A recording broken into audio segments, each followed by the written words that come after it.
Hi, my name is Jara. I teach people how to garden and grow food. This video is part 2 of my guide on how to get started with a garden or how to build and organize upon an existing garden. So I basically showed you in part 1 how to build, how to get started, how to plan everything out, what materials to use, pros and cons, how to build vertical structures, and even like irrigation topics. So that video has a lot of great information to help point you in the right direction and get started. So basically I've created a 4-step process for getting started with your garden, building it up, and then finally transplanting everything. The first step is building, which was discussed in the first video. In this video, we're going to discuss the other 3 steps, and that would be number 2, which is planting, number 3, which is starting your seeds, and number 4 is transplanting everything. All right, so we've completed the building stage. You've cleaned up your garden area, you've built whatever structures you need to start growing things. Now it's time to move into the planting stages. The very first thing I would do is sit down and make a list of the crops that you want to grow. And always base that on the things that you actually like to eat. I never recommend for you to grow something that you don't like to eat, at least initially, or especially if you have limited garden space. If you have more space and you can experiment, then go ahead and try growing, things that you think you don't like. Because I guarantee you, once you start growing it yourself and you harvest homegrown vegetables, the flavor and the texture is amazing. For example, I never liked eggplant my entire life. They're mushy. I don't know. When you buy them from the grocery store, they just get a really mushy texture immediately as soon as you cook them. But when I started growing my own eggplant, I discovered that I can now control when they're harvested, and I can harvest them when their texture is nice and firm and it holds up in the cooking process. It's like a completely different vegetable at that point, and now I love eggplant. But if you have limited gardening space or you're just getting started, please only plant stuff that you actually enjoy eating. So the first thing I would do is sit down and make a list. I would divide that list into 3 columns. For your spring crops, your summer crops, and then your fall and winter crops. I just grouped those together. And you're going to list out the things that you want to grow. Like, what are you most interested in growing? Maybe you want to grow a bunch of cucumbers for pickling, or tomatoes to make your own tomato sauce, or maybe you just want a bunch of lettuce for some fresh greens. Just in general, a great idea is to browse seed websites like mine, jarasgarden.com, or any of the other ones, just to get ideas and kind of visualize, the types of crops and things that you want to grow. So now that you have a list of the crops and the cultivars that you're interested in growing, the next step is to figure out how many of those plants do you need to feed one person. And I do have a list on my website on the blog section to help you calculate how many plants you need per person. And that list is based on fresh eating. So for example, on that list it says broccoli, you need 6 broccoli plants per person. That is fresh eating this broccoli, right?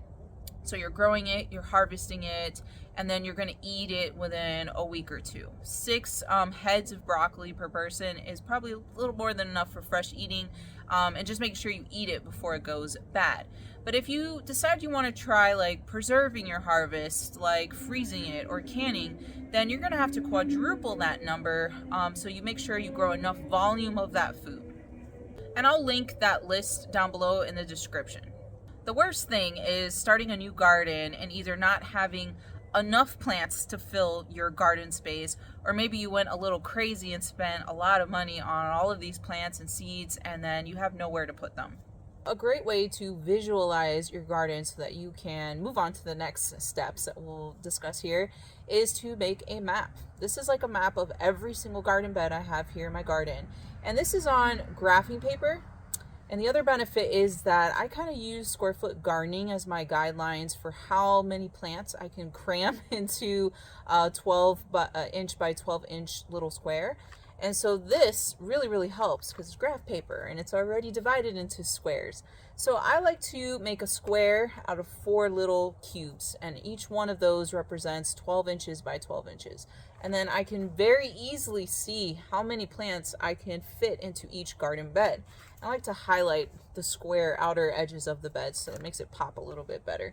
But then I'll start dividing my squares to accommodate the square foot gardening guidelines. And if you don't know about square foot gardening, I think it's really great for the home backyard gardener to get a grasp on how many plants you can cram into one spot, and then some, because sometimes I just put even more than that. But I do have a list on my website of the square foot gardening kind of guidelines on every single type of crop. For example, it will say you can fit 9 seeds of bush beans into one 12 by 12 inch area. So that'll give you an idea of like how many plants you can put in that space. What's also really useful about this map is that when I decide to place a plant there, like here I decided I was going to plant some zucchini, I wrote what variety. So this was the Alexandria zucchini, because as much as I try to use and mark wherever I plant something with those little plastic tags, I don't know if they wash away or if critters just take off with them, but I lose them somehow. And I'm a stickler for knowing what variety of things I'm growing. I'm always watching that and monitoring that, especially since I sell seeds. So I have to know what exactly I am growing. So having this as a backup in case I lose one of those plastic tags is really helpful. If you're enjoying this video and learning something new, please subscribe to my channel. That way you get notified of anytime I post new videos. Also, go check out my website, jarrahsgarden.com. You can find the very same seeds and plants that I grow and show here in my garden. I also have a blog post section where I list monthly growing guides and other very important gardening information. The planning stage is also a great time to start a garden journal. So I've had a garden journal for many, many years. This is my journal for this year, 2022. And what I do in the month of December when the gardening is kind of down, right? It's cold. There's not much going on. I mean, in my Florida garden, I definitely have things growing, but it's just waiting for these things to grow and, for me to be able to harvest them. So I just have some extra time to journal. So this is very important for learning your microclimate. Every single gardener has their own microclimate. My garden here is not the same as my neighbor's garden or a garden down the same street, even if it's the same zone. They can vary drastically depending on how many trees do you have on your property, how close are you to a lake, how much moisture, how does the wind hit and come through your garden. I mean, all of those things change the weather patterns, how cold fronts will affect your garden, and all of those things. So having a garden journal has been very effective for me to, number one, learn what crops are actually killed or affected when a cold front comes through. So for example, last January, at the end of January, we had a really bad cold front. It was probably the worst that I've recorded in my garden so far. So that happened on January 29th and 30th. That's when that cold front came through. It got as low as 30 degrees Fahrenheit. And I recorded which crops in my garden were actually affected. So I wrote here that nothing died except for transplants or little seedlings that I had out way too early for like melons and watermelon and zucchini and stuff like that. But the only other damage I had was on my tomato plants. Their leaves got a little bit of cold damage, but it wasn't enough to kill the plants. So that's just here in my garden. But that way I know year to year that I don't have to cover anything, really. I don't really have to waste time covering things. And it just helps you, gauge what to expect every winter season. I'll also notate on here when I notice the first signs of a particular pest coming through my garden for that season. For example, when winter comes through and all those cold fronts, it kills a lot of those pests, or they go dormant, so you don't see much of them. So probably they're going to start popping up in springtime as the temperatures get warm. So I like to notate on here when, for example, I notice a lot of aphids in my garden. That usually happens like in April. So right in the middle of spring, those aphids tend to go crazy. So I know now, going forward every year, to expect that in April, and therefore plan for it. So I have a lot of aphid trap crops growing in my garden by the month of April. By the time April comes around, there's lots of trap crops, and that will help mitigate the aphid issue. I also notate on here every time I fertilize my plants because I forget. So I like to fertilize my plants in small doses of an organic granular fertilizer on a weekly basis, or at least every 10 days or so. So this helps me keep track so I don't forget. And those are just some examples. I mean, there's so many things that you can journal here in your garden. So usually at the end of December, when everything is slow, I will get my new garden book for the next upcoming year. So here's my new garden book, and I usually find these really cheap at Ross. This one I got at my Sam's Club, but I really like the ones that have sections for every single day of the week. So don't get, like that it only has pages with the whole month on there. You'd really want to be able to notate some details on a daily basis. And then I'll sit down and transfer all the notes from my old garden book into the new one. And that way I just keep that information, years and years worth of information together. All right, so the last step of the planning stage. Now you figured out what crops you want to grow specifically. You've also counted how many plants you need to grow per person in your household to make sure you get enough food. Now it's time to purchase your seeds and gather your supplies. You want to make sure that you have enough containers or whatever to start enough seeds so that you have enough transplants per person and really fill up your garden. And if you didn't know it, December and January are very busy gardening planning months for all gardeners all over the country. It's on our minds right now. All of the seed catalogs for the new year have been released. People are looking at it. People are trying to decide, what seeds they want to get and starting on planning their spring gardens. So things will sell out quickly. If you haven't gathered all your seeds and supplies, by the time spring actually rolls around, things are going to be out of stock.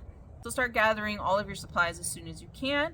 That'll include your seeds, any kind of amendments that you want to add to your soils, fertilizers, maybe you want to get some grow lights. I mean, it all depends on what you want to do and your budget. But always, if something doesn't fall in your budget or you just can't do it, then don't do it. Just use whatever you have. All right, so we finished stage number 1, which is building the actual garden, and stage number 2, which is planning what you're going to grow. So the last and final step, number 3, is starting all your seeds. And that can be a little bit daunting. So I have a whole YouTube video that I posted right before this one on the whole seed starting process, like how to get really successful at starting your own vegetable crops from seed, because that will save you a lot of money and it will open up the world to just selection and varieties, things that you will not find as transplants in your local nurseries or big box stores. I highly recommend that you go check out that video. It will review like my techniques and my process for starting seeds and how do you know when you're supposed to be starting these seeds. That is different for every single garden, every different garden zone. And that was probably the number one thing that took me the longest to grasp, is understanding the correct time to start crops from seeds. In general, every single seed packet is going to say something like, start your seeds X amount of weeks before or after your first frost date of your winter season, or the last frost date, which is the last frost that will leave your area in spring. So those are pretty decent general and good guidelines for you to kind of understand when to start your seeds. Another tip that I have for you on how to stay organized and remember when to start certain seeds is, after you've purchased all your seeds, put them out in front of you. Start doing some research and figuring out what date you need to start seeds for each of those different crops. So after I've determined that, for example here, these are the crops that I need to start on January 1st. So I create like a little Ziploc bag for every single month or date, whatever, that I have to start these particular seeds. So on January 1st, I just pick up this bag, I'm good to go. I know that everything in here needs to be started from seed. And in here I have some mammoth sunflowers, some loofah, and some corn, because I'm in zone 9B. So yes, I am growing corn and starting seeds for these types of crops in January, or on January 1st.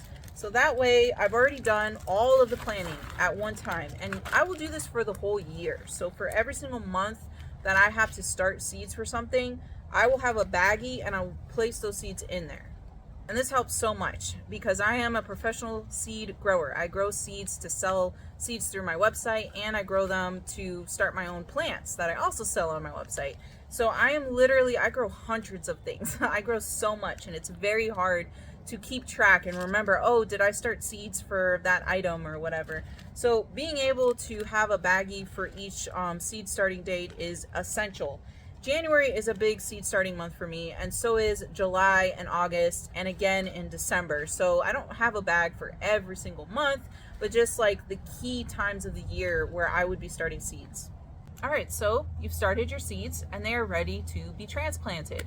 I'm not going to touch too much about transplanting in this video because it's a very wide topic. How you transplant something depends on what that crop is. For example, this is a pure acicaba. It's a non-heading Brazilian sprouting broccoli. And when you transplant broccoli, they like to be transplanted and popped into a hole at equal level with the soil surface. That's great. I always recommend, no matter what you're transplanting, that you always put some kind of fertilizer amendments, something in the planting hole, and just kind of mix it in with the soil before you put your plant in there to give that plant a really good head start. But other crops, like tomatoes, are very different than planting broccoli. Tomatoes actually do much better when you make a hole so deep that you're able to not only insert the root ball of the actual tomato plant, but parts of the stem, at least like 8 to 12 inches of the actual stem. So you're going to plant that really deep. And that is because tomatoes, wherever their stems touch soil, they will grow new roots. So by doing that, you're stimulating that tomato plant to just start growing lots of new roots and create a much bigger root system, which will support a bigger tomato plant and more production. And knowing how to transplant different crops really honestly comes with experience and lots of research. So every time that I am growing something new, I've never grown that crop before or whatever, I do a lot of research, usually watching videos, because videos I feel I just learn more from them, right? I'm a visual learner. So I just Google and YouTube, TikTok, the heck out of whatever crop that is so that I can see how other gardeners are planting them. Once everything is ready to be transplanted, I like to take each individual transplant and lay them down where I'm thinking I'm going to be planting it before I actually plant it.